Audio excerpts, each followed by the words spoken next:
it's not just going to be easy, right? Because you're going to send a lot of applications. They're going to reject a lot of applications. It is part of life. Yakubu manage.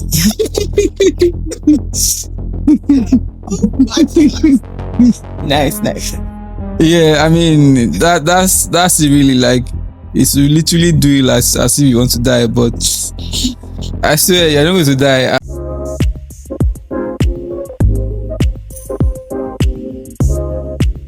Welcome to today's episode. I have an amazing guest with me today, Ademola, and honestly, I really appreciate this man, you guys. Okay, so he is a software engineer and he wears many hats. So welcome, sir. Good to have you. Glad to be here. Glad to have you here. Let's go into the icebreaker. And you have from questions 1 to 20. Could you pick 2 numbers, please? 2 numbers. I'm going to pick 1 to 20, innit? I'll pick 7. Okay. And what other number? And I'll pick 10. Interesting, because the last guest picked 7 and 3. You're picking 7 and 10. Okay, nice. So number 7, do you think immigrants carry a different relationship with failure than people born here? And if so, why? I think that is quite interesting. Yes, so I mean that's why I heard correctly.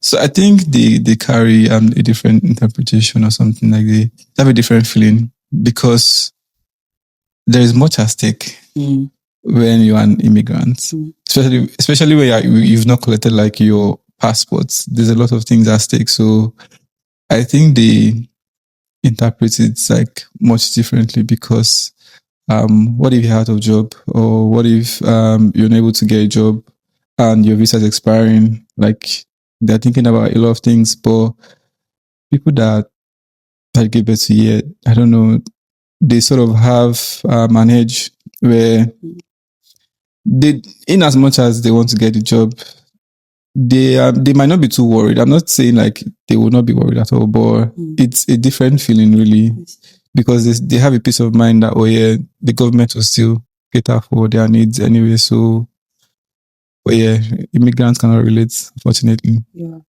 very correct, sir. So there's that constant weight on an immigrant. Yeah, thank you for saying that. Number 10, what is the unspoken tax of being an immigrant? The thing you pay that nobody sees on paper. What's the thing that you pay that nobody sees on paper? Well, I think is the fact that, how would I put it now? Most times, as an immigrant, you get to take a lot of things by default that have been thrown at you. Because I've heard, I know some friends that said, you know, once they've collected their like passports, they're going to sue their company. So I think that is one, to be fair, because most times companies know that they cannot just treat what's it called? I don't know, British citizens like anyhow compared to how they treat immigrants, because there's some things that you see them do by default which they would not ordinarily do, but because they know that, you know, for example, if let's say they decide to lay off someone, for example, from a company without any like genuine reason, I mean, by default you can challenge it, but as an immigrant, you're thinking about too many things that you would not even want to think about, you know, the law aspect of things and how long it would take to get to a resolution. Maybe when it's eventually get to that point, maybe you'll be out of the country already. So like, I think that's one, to be fair, because I mean, there's just a lot at stake, and they know for a fact that you will probably not have the mental capacity to want to do it so as well. So yeah, we just take a lot of those things. Yeah. Like I said, some of my friends are going to go for their companies once they have their passport. yeah, I think that's just it. My question to you now is, sir, what would you advise people in that situation? Yes, like you have your friends that wouldn't challenge, the status quo and how they are being treated. So my question to you is, what would you say to them? How would you advise them for their mental state? Because imagine compounding and taking all of those things, it's affecting you, it's building something within you. So how would you advise someone? I mean, so I think whenever they see that kind of, I don't know, whenever they see it like, coming up, or whenever like they tend to see like, they tend to see it in its incubation form, they could challenge it really. But you should challenge it like gracefully. Challenge it. So I think you just apply wisdom to, because it's not going to be easy. And if you don't challenge it, then maybe you would in some ways feel bad later. Maybe if it's, I don't know, doesn't turn out great. But at the end of the day, if it won't turn out great at the end with that employee, with that employer, it won't still turn out great. So I think it's fine to always challenge it. Not always, but at least challenge things that don't seem right.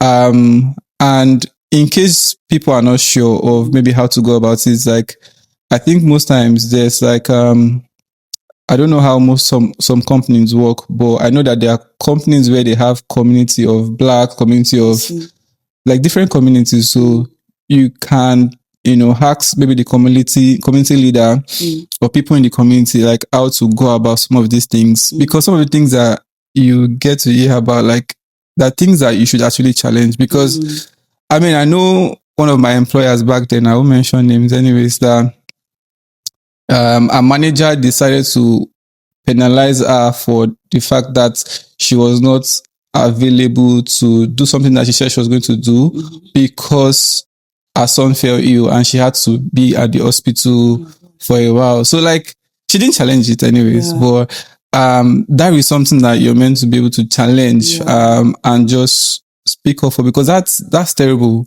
And it's not something that should be allowed in a workplace. So and that company actually had like a community where people could actually support, but she could not open up at the time. So it was later that she now mentioned it to some of us, and I said, you could have just challenged this and, it would have been sorted out. So I think people should just maybe try to look for the community that exists in the company and speak with them. Even if you have communities, it's a challenge, I mean, but just try to do it with wisdom, So challenge it and tread carefully. Thank you so much, sir. Question 1. When you first arrived in the UK and started job hunting, what was the one moment where you genuinely thought maybe this wasn't the right decision? I think for me, I don't think I had such kind of moment. Because the fact that I got here via a global talent visa, and I got here and I was still working with the company I was working with back then in Nigeria. So I was actually very comfortable with the company, because when I moved to the UK, they decided to, like give me a different offer where they were paying me in pounds. So, and I was getting paid like the rates here. I think I was even getting paid more than the average like rate here anyway. So, and I was very comfortable. I mean, a few companies reached out. I spoke to like 2 of them, but I didn't proceed anyways because I was very comfortable. So I wouldn't say like I had any form of challenge initially, right? So maybe after like, the layoff happened, yes. But nah, I didn't experience such. Okay. Impressive, sir.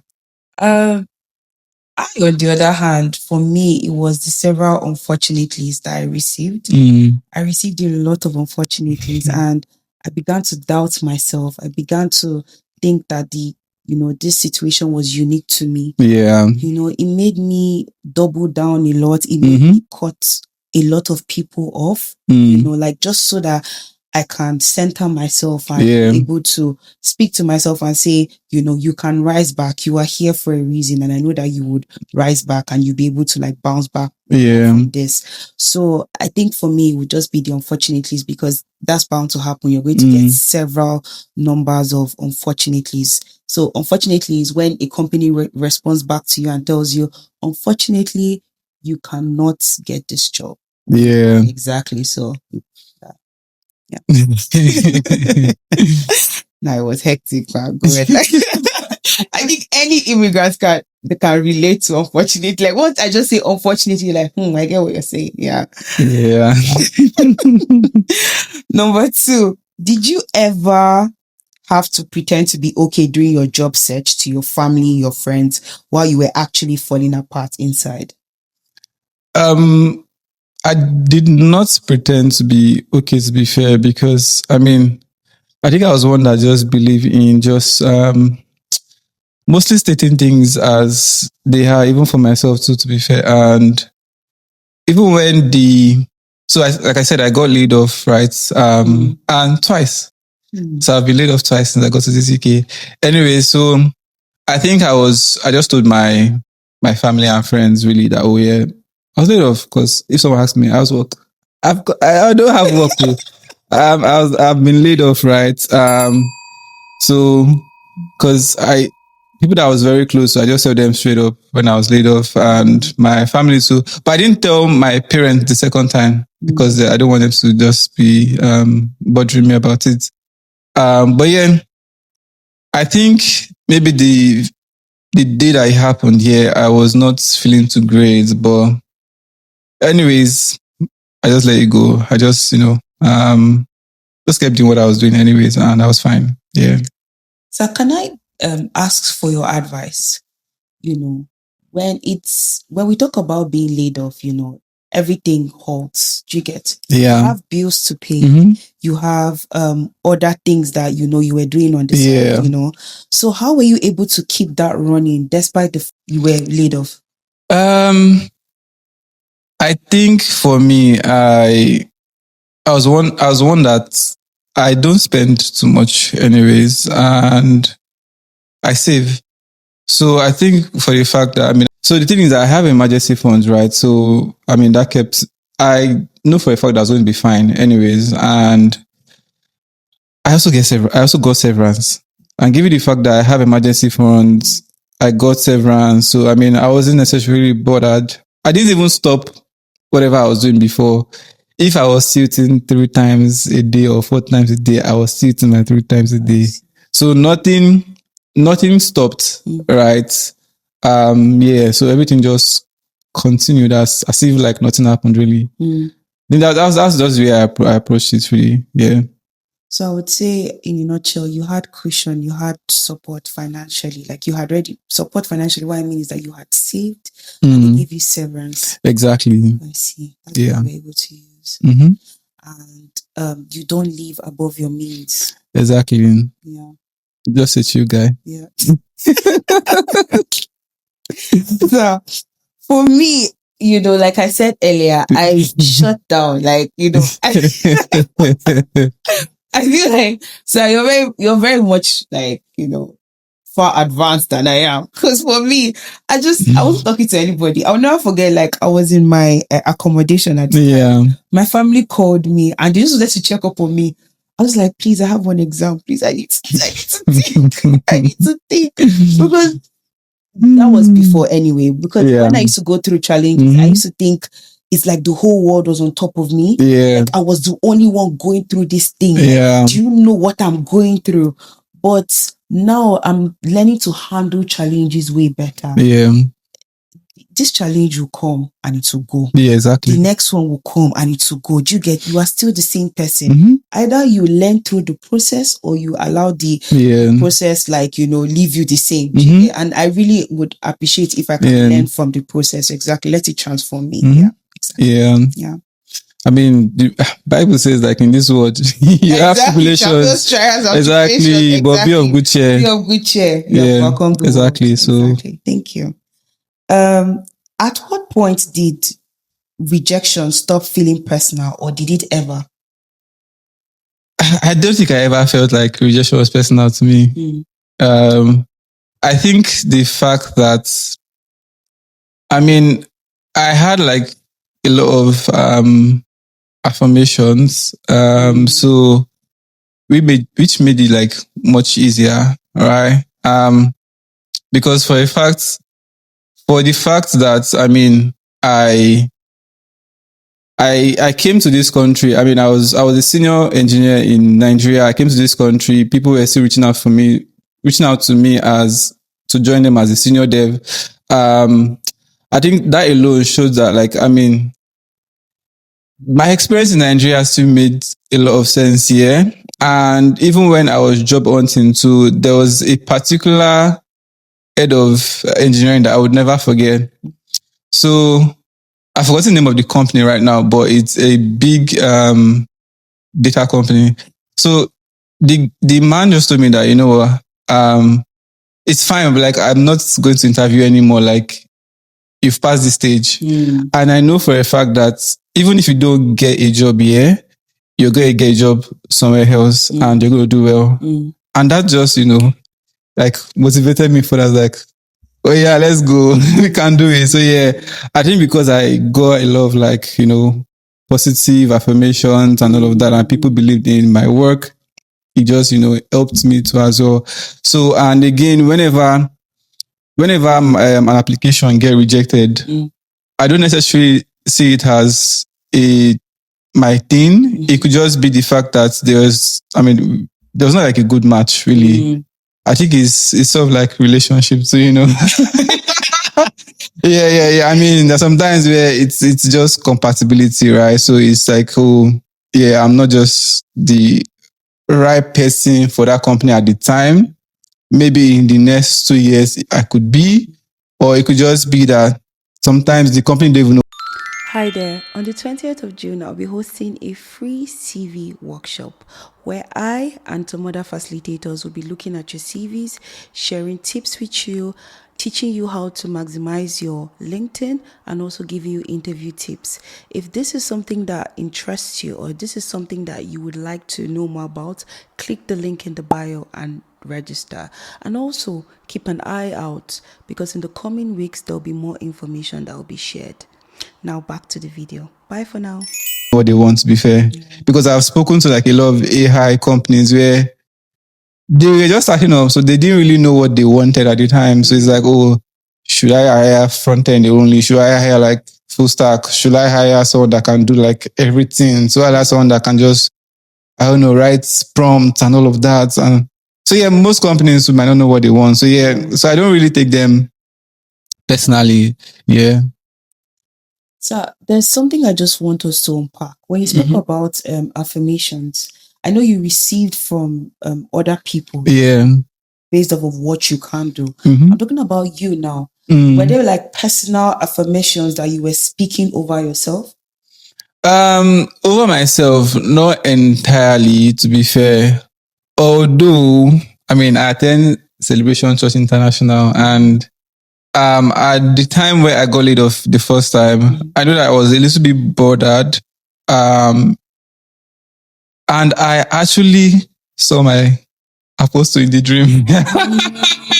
So, I mean, I saw apostle in the dream as Apostle Emmanuel, and he said everything was going to be fine. I just believed everything was going to be fine, really. And that's it. That's I hear this like behind this. I've never heard. Yeah, I mean, I don't think a lot of people have heard this part. Yeah. I'm so happy for you. Like, that one is assurance enough. Like, you are settled. Yeah, I mean, I think that's the only time I've actually seen him in a dream. And he said everything was going to be fine. And I believed it, that everything was going to be fine. Like, I never doubted it for once. Yeah. And fortunately, I think it was maybe end of that month that the company I eventually joined reached out. Then I was in the US at that time.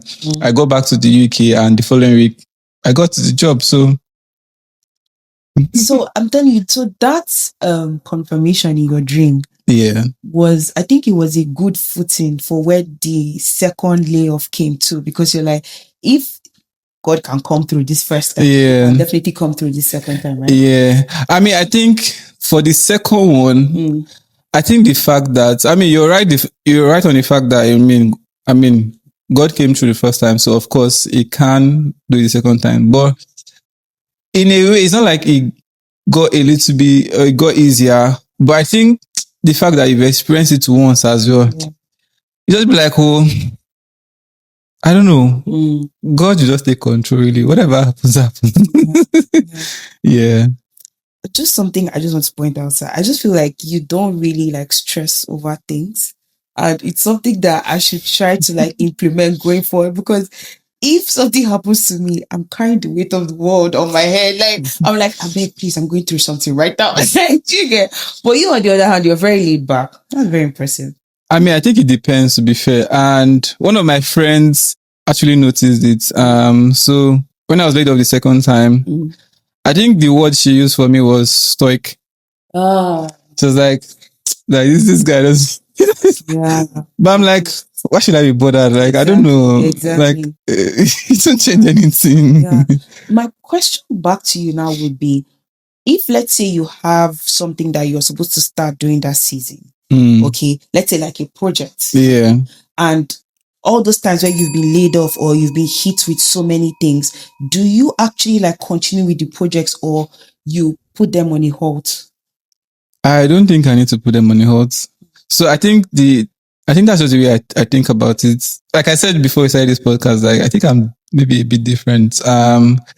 So I mean, of course, I might just take a break, right? Maybe like a week, at most a week, just to let it sink in and just plan ahead. But once that 1 week phase is over, then it's now for me to see what next to do, because I feel like whenever situations like that happen, I think it's a time for me to re-strategize and maybe even learn. Because I think sometimes it could be a blessing. Because I get laid off, but it's time to learn something new and see how I could do better, like in terms of work in the future. And and I wasn't doing a lot for my career before I got laid off. I was like, you know what? I think it's just perfect, right? Let me just use the opportunity to learn and just do stuff. So I think it's going to be the same way where, there's some things I wanted to do before. So let me just continue. Let me just do whatever I set to do. Yeah. Number 4. A lot of immigrants carry this pressure of, I left everything for this. Yeah. How does that pressure actually affect how you show up in interviews?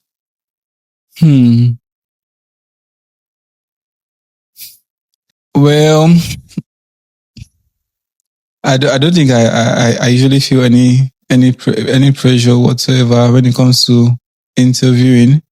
I think most of the time, I think the way I approach interviews by default is maybe to have like some prompts, maybe to like write down things that you have, like you plan to say. So I would imagine that you must have done like a mock interview. Maybe someone would have interviewed you before, or you, I don't know, interview yourself just to see how you would respond, right?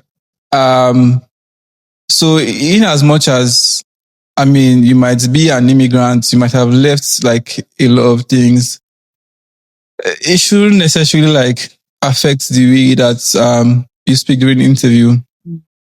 Because most times an interviewer doesn't necessarily, I mean, in as much as they care about the things that you say, in a way, they might not remember even what you said, like once you're done with the interview. So one thing you want to ensure that you do is like you ensure that you express yourself very freely, because most of the time it's not necessarily about what you say, but it's about how you make them feel. I see. Yeah.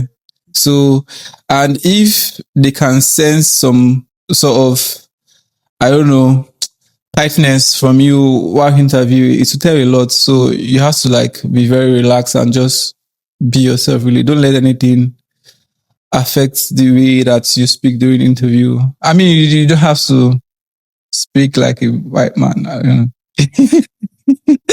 You don't have to use British English. Yeah.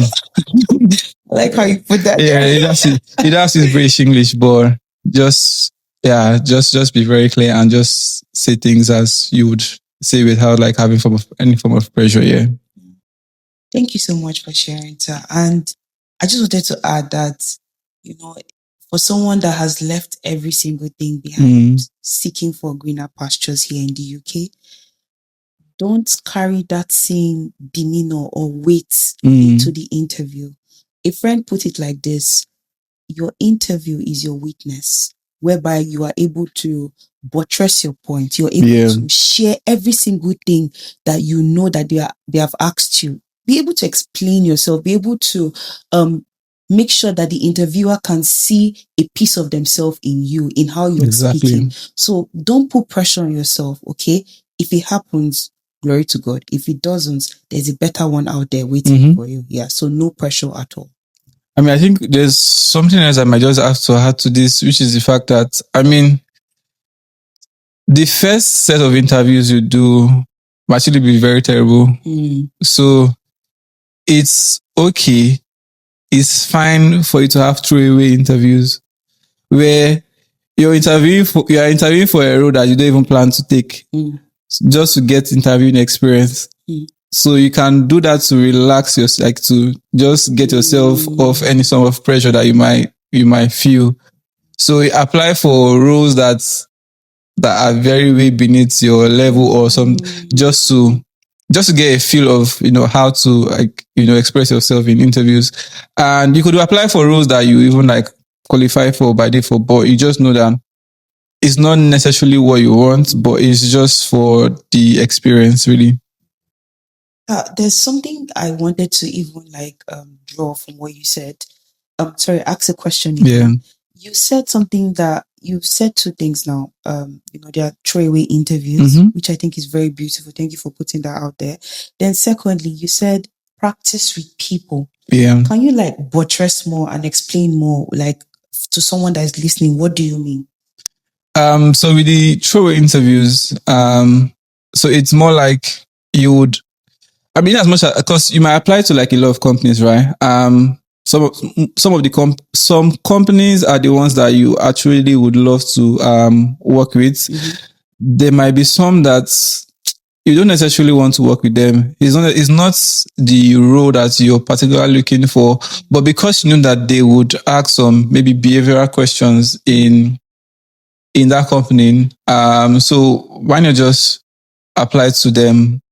Because you know that if, for example, you know that you have a fair share of getting to the interview stage, so you could just apply to them and let them interview you, and based on the interview, you can tell if you're ready for, I don't know, if you're good with answering behavioral questions by default. Because I think that was one thing I did too back then. I just tend to. So I was just applying for roles that I did not necessarily wanted, right? And I mean, I got some interviews, and it just helped me with answering behavioral questions. And at some point, because I had done it quite a number of times, it was very easy for me to just answer like behavioral questions. Oh, if they ask me, when was the time that you had the quarrel with whatever, I already have an answer for that because I've done it a lot of times. Yeah. So I think that helps a lot. But in terms of, maybe mock interviews, maybe with a friend or with someone, I think it's better if you do a mock interview with someone that have actually interviewed people before. So in my previous company, I mean, I used to interview engineers as well. So most of the time, I know how interviews would go a lot of the times. I know the things that they might necessarily be looking out for. Sometimes, I mean, it's not everything that we tend to write down, but there's some things that I don't know, they're very important for interviews, right? So, I mean, if you have friends like that, they've interviewed people. So yeah, you could just reach out to them for them to interview you as they would with other candidates. Even if you don't, you could still ask your friends to just interview you, ask you questions. Tell them to even throw questions that you might not necessarily be expecting. Tell them, there are different ways you can even go about it. Okay, based on one of the answers that they give, try to just throw them off with one of the questions that, I don't know, with one question, because that's how an interview would go. You might want to throw a question in that might want to throw someone off, the balance, but you just do that and see how it goes. Thank you, sir. Very informative. I just wanted to add, there's this website called GLASSDOOR, Mm. and then what they do is a lot of people that have gone through similar interviews with the same company that you're applying for, you can go there and search and just check if it's a software engineer, for instance. There are questions there that they would have put out, and you can use that to practice, you can practice different, you can practice with ChatGPT or Claude, whatever platform or whoever human you want to use. Yeah, so that's all. Thank you. Number 5, people say stay positive, stay consistent. Yeah. But what do you do on days when positivity feels like a lie?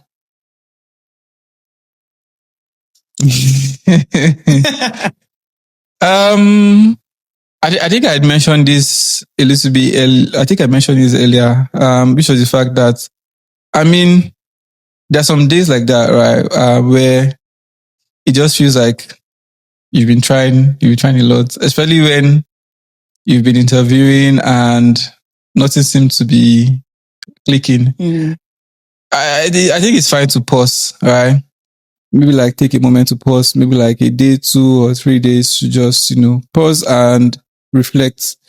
So you're pausing not just to stay, stay there. It's like you pause, then see what next. So if it's the fact that you've not even gotten to an interview stage, so you might want to see what you're not doing right. So you could ask someone that would give you like genuine feedback. Okay, what do you think is wrong with my CV? What do you think is wrong? Is there something that they might be looking for out there that I'm not necessarily doing currently? So I think it's fine. I don't know, but don't stay down, right? And the one thing I also say is just keep doing what you would do. Even if the things that you used to do before, just keep doing them. So if you used to go to the gym, keep going to the gym, because some of those things would help you out, like will help your mind in general. So don't stop doing whatever you used to do before because you're just interviewing. Yeah. Because if it's just interviews that you do alone, I think it will wear you out. And again, dress up as if you would do if you're going to work as well. So I don't know about you, most of people, to be fair. I mean, I have my shower in the morning, even if I work from home. So I do everything in the morning. So if you are that kind of person, to, I don't know, wake up, do all the things that you do as if you would go to work. Go to, like, stay on your decks. Don't be in your bed. Stay on your decks. Apply for the jobs, and just keep learning and do all the things that I don't know. I think that's just the way I approach it, and that's just the way I see it. Yeah. I have a question to throw back at you. My question is there an activity that you did during those periods that centered you? It could be going to a friend's place. It could be, maybe going to a waterside just to cool off or something. Like, is there something? Was there an activity like that? There, I think for me, because of the fact that I had more time, so one thing I did was I did like a prayer retreat one, and I played a tennis league. So I mean, I love playing tennis. I mean, if you call me like tomorrow, so far I'm available. Just say, oh yeah, I want to play tennis. I'll be available, right? So I just joined like a tennis league. So I had matches like almost every day. So yeah, why not? So yeah, I mean, I used to go to the gym. I just kept going to the gym. I did the retreats, and I played lawn tennis. I watched some movies and all that. And yeah, that was it really. Yeah. Impressive, sir. So you had something that actually did center you. Yeah. Was there a moment where you had to completely reframe how you saw yourself, not as someone from back home, but as someone building here? Nah, there wasn't such moments. I think for a fact that I'm one that is always learning anyway. So I mean, the person I was like 3 years ago, definitely not the person I am now.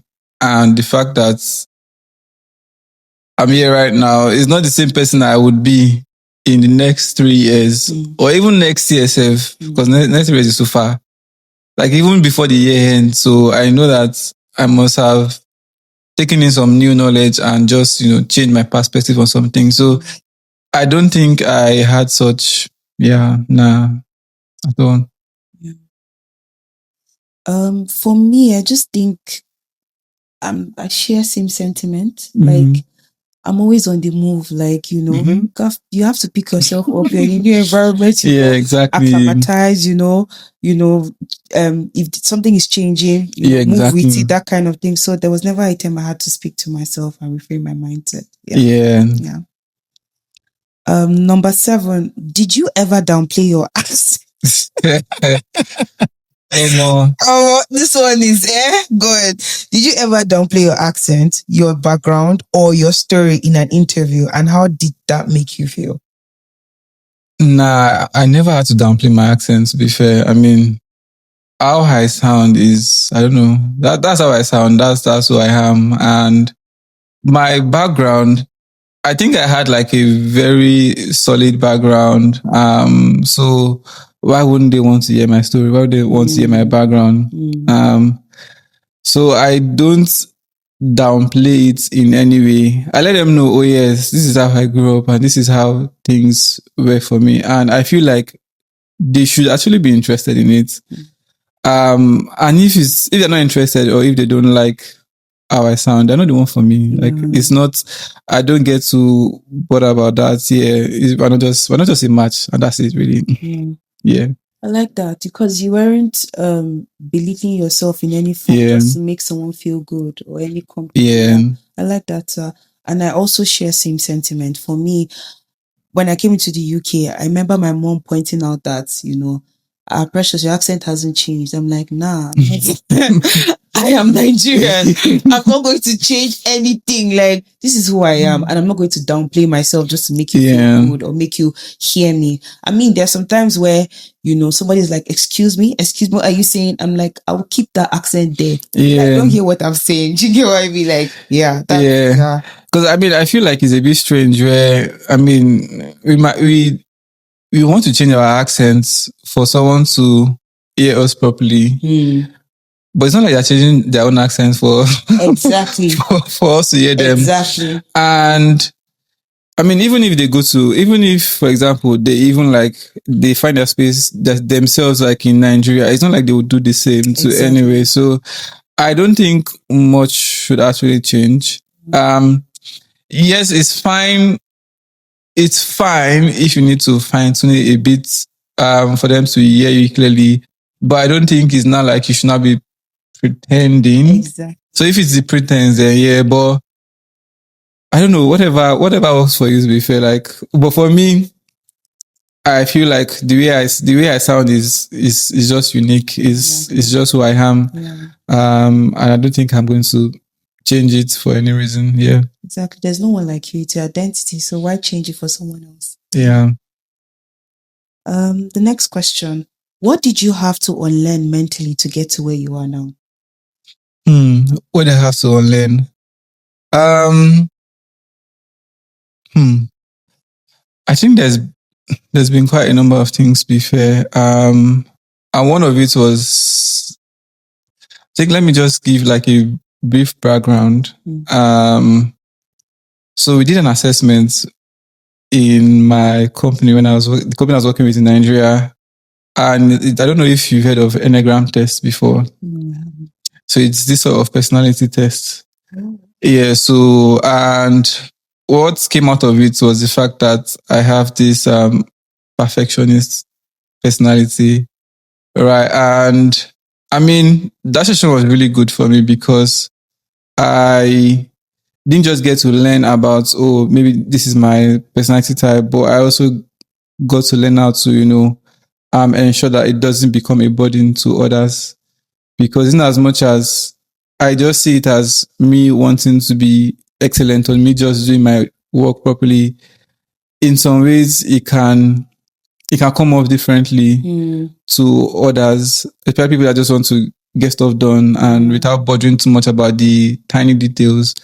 I think I just learned to ensure that I don't major on the minor when it comes to work and a bunch of other things, and just give people room to grow in certain things, because I know for a fact that yes, we might not see it the same way. We might see it like way differently, and I would want it to be a certain way, but it doesn't work like that most times. And it's fine to have, some tiny mistakes, but so far it doesn't break big things. So far it's contained, so it's fine.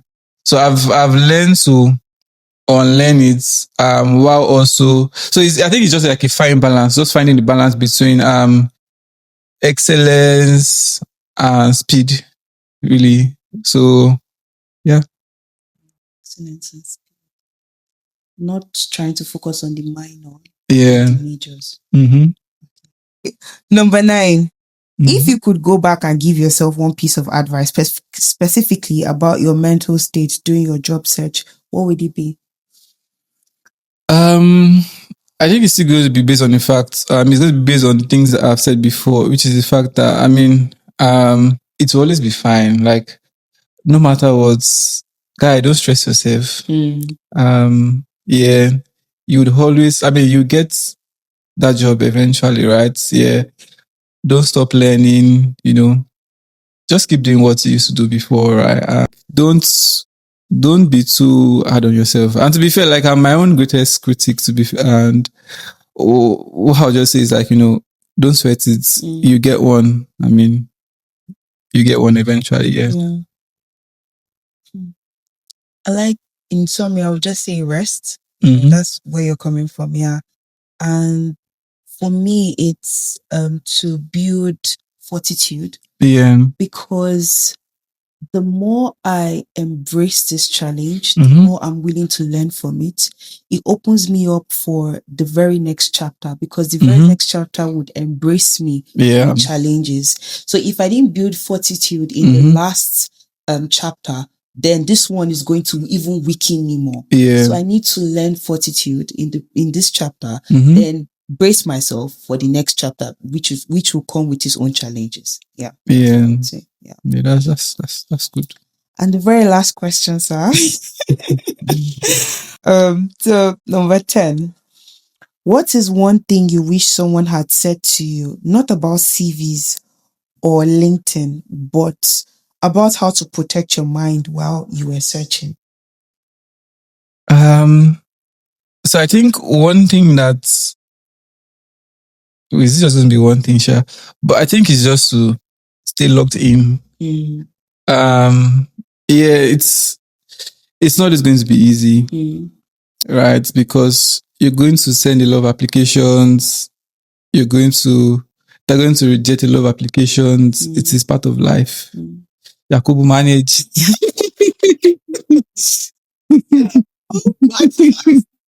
Nice.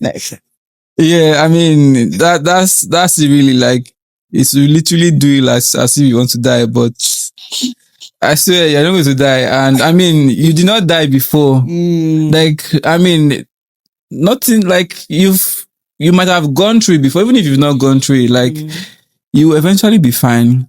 But one thing you should not do is give up, because it's where you give up that, I don't know.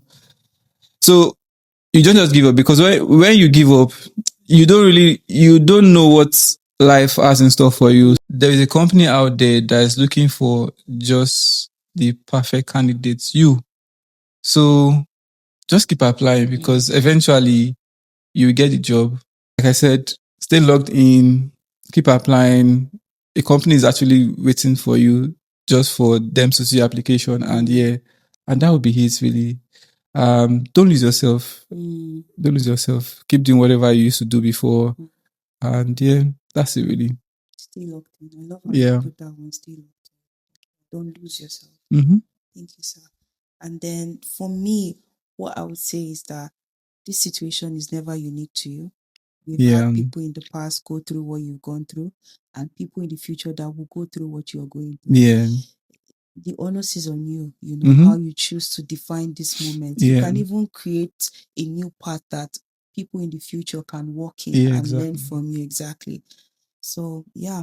And what would be your advice to whoever is watching right now and has gotten like 100 rejections already? What would be your advice to I think my advice for you would be that, I mean, in as much as you might have gotten like a lot of rejections, it's not necessarily about you, right? It could just be the way the application is structured, maybe the way you present yourself.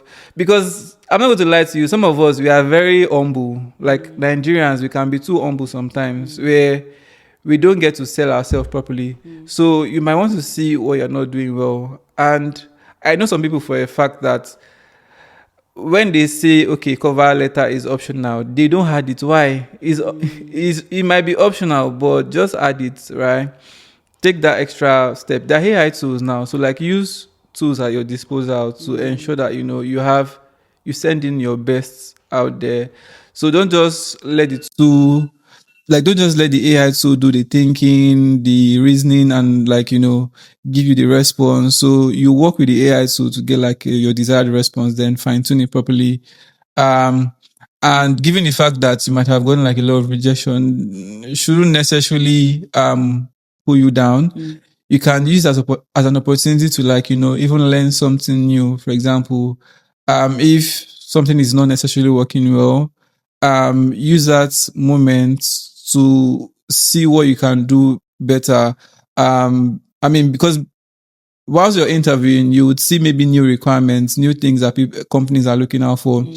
So you might want to sit down and reflect and see, okay, what is something that I don't think I've been necessarily great at my interviews? What can I do to get better, or what are the steps I can take to ensure that I pass this stage the next time? And sometimes you could even record yourself, and then you would maybe see how you respond, see the things that you might not necessarily be saying properly. And from there, I don't know, don't, you can critique yourself, right? I think one of the things that I think I have on my Substack, for example, I've not written it yet, is a draft, but it's like you need to know yourself. It's more like you know your strengths, know your weakness, and see how to see how to put your strengths in the interviews, and see how to work on your weakness, and just to help you get better at interviewing. It's not going to be easy, but you get it eventually. Yeah. Thank you so much, sir, for your help. Thank you for such a candid and beautiful advice to anyone who is listening right now. And I just want to thank you for gracing us with your presence. And God bless you. Thank you for I'm glad that I had you on the show today. Thank you. Thank you for having me too. Until next time. Bye. All right. Bye.